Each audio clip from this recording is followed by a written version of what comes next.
जय गुरु जी। शुक्राना गुरु जी। संगत जी, शिव पुराण पाठ अपने मध्य चरण पर है और इस दिव्य शिव पुराण पाठ में इस समय जो हमने कल पाठ किया था उसी के आगे का अध्याय आज मैं आपसे कहूंगी। संगत जी, पाठ को बहुत ध्यान से सुना कीजिए क्योंकि इसके चल रहे वृत्तांत आपको बहुत से जवाब देंगे। जय गुरु जी। शुक्राना गुरु जी। शिव जी कहते हैं, प्रिय, इस प्रकार मेरी सांगोपांग भक्ति सबसे उत्तम है। यह ज्ञान वैराग्य की जननी है और मुक्ति इसकी दासी है। यह सदा सब साधनों से ऊपर विराजमान है। इसके द्वारा संपूर्ण कर्मों के फल की प्राप्ति होती रहती है। यह भक्ति मुझे सदा तुम्हारे समान ही प्रिय है और हमेशा रहेगी। जिसके चित्त में नित्य निरंतर यह भक्ति निवास करती है वह साधक मुझे अत्यंत प्यारा है। देवेश्वरी तीनों लोकों और चारों युगों में भक्ति के समान दूसरा कोई सुखदायक मार्ग नहीं है।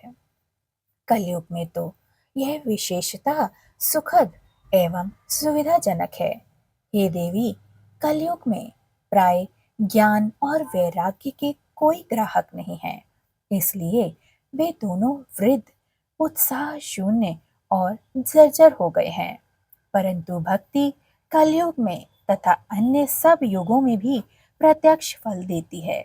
भक्ति के प्रभाव में मैं सदा उसके वश में आ जाता हूँ, इसमें संशय नहीं है। संसार में जो भक्तिमान पुरुष हैं उनकी मैं सदा सहायता करता हूँ, उसके सारे विघ्नों को दूर हटाता हूँ। उस भक्त का जो शत्रु होता है वह मेरे लिए दंडनीय है, इसमें संशय नहीं है। हे देवी, मैं अपने भक्तों का रक्षक हूँ। भगवान की रक्षा के लिए और भगवान के लिए भक्त की रक्षा सर्वोपरि है, इसमें कोई भी संशय नहीं है। मैं उनकी सदा सहायता करता हूँ और सदा उनके शत्रुओं को दंडनीय अपराध पे मैं उन्हें दंड देता हूँ, इसमें कोई भी संशय नहीं है। देवी, मैं अपने भक्तों का रक्षक हूँ। भक्त की रक्षा के लिए ही हमेशा मैंने कुपित हो अपने नेत्र जनित अग्नि से काल को भी दुग्ध कर डाला है।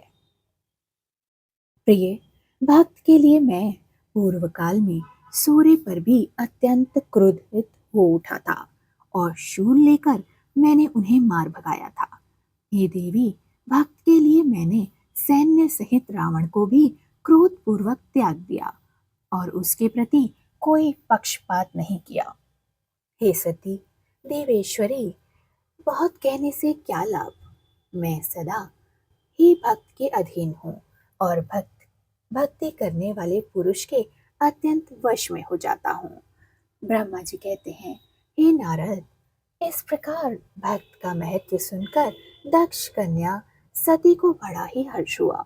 उन्होंने अत्यंत प्रसन्नता पूर्वक भगवान शिव को मन ही मन प्रणाम किया।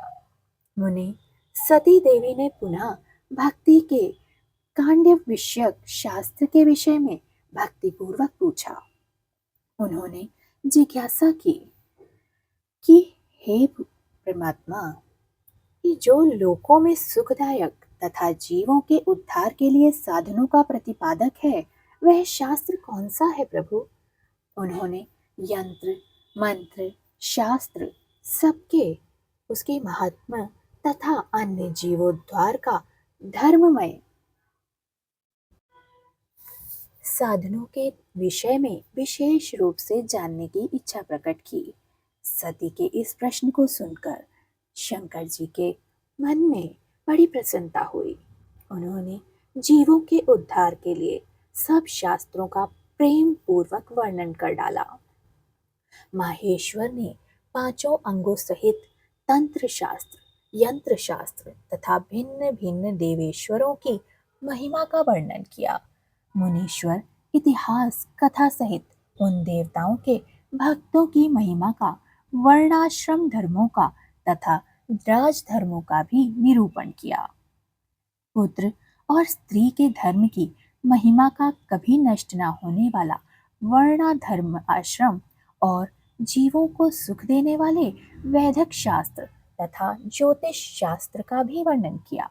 महेश्वर ने कृपा करके उत्तम सामुदायिक शास्त्र का तथा और भी बहुत से शास्त्रों का तत्वत वर्णन किया।